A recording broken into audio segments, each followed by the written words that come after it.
Stay వెనక తప్పంతా కాంగ్రెస్ పార్టీదేనా?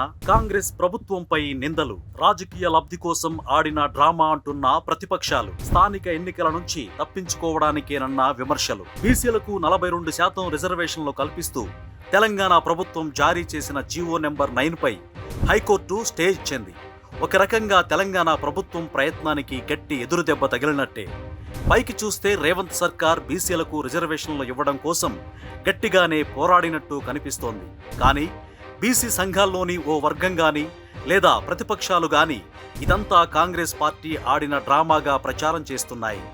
అసలు బీసీలకు రిజర్వేషన్లు కల్పించాలంటే వెళ్లాల్సిన పద్ధతి ఇది కాదని, కేవలం రాజకీయ లబ్ధి కోసం, స్థానిక సంస్థల ఎన్నికల్లో గెలవడం కోసం రేవంత్ రెడ్డి ఆడిన నాటకం అని చెబుతున్నారు. అసలు స్థానిక సంస్థల ఎన్నికలను వాయిదా వేయాలనే రిజర్వేషన్ల అంశాన్ని ముడిపెట్టారని అంటున్నారు. గతంలో సీఎం రేవంత్ రెడ్డి కూడా స్థానిక సంస్థల ఎన్నికలు జరగవు అని పార్టీ నేతల దగ్గర మాట్లాడినట్టు బయటకొచ్చింది.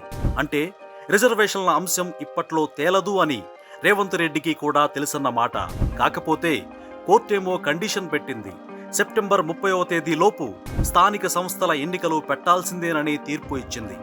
కోర్టును గడువు అడిగినా మహా అయితే నెల ఇస్తుందేమో, కానీ రిజర్వేషన్ల అంశం ముడిపెడితే నెలల తరబడి విచారణ జరుగుతుంది. హైకోర్టు జీవోపై స్టే ఇచ్చి 6 వారాల తరువాత విచారణ చేపడతామని చెప్పాక పీసీసీ చీఫ్ మహేష్ గౌడ్ ఓ స్టేట్మెంట్ ఇచ్చారు.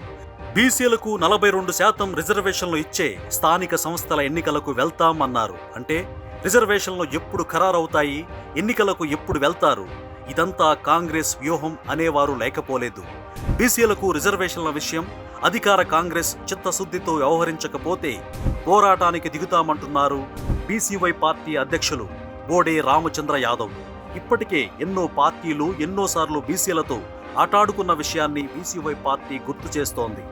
రాజ్యాంగ సవరణ ద్వారానే బీసీలకు రిజర్వేషన్లు సాధ్యమవుతాయి కాబట్టి ఆ దిశగా పోరాటానికి కలిసి వస్తామని పిలుపునిస్తోంది భారత చైతన్య యువజన పార్టీ.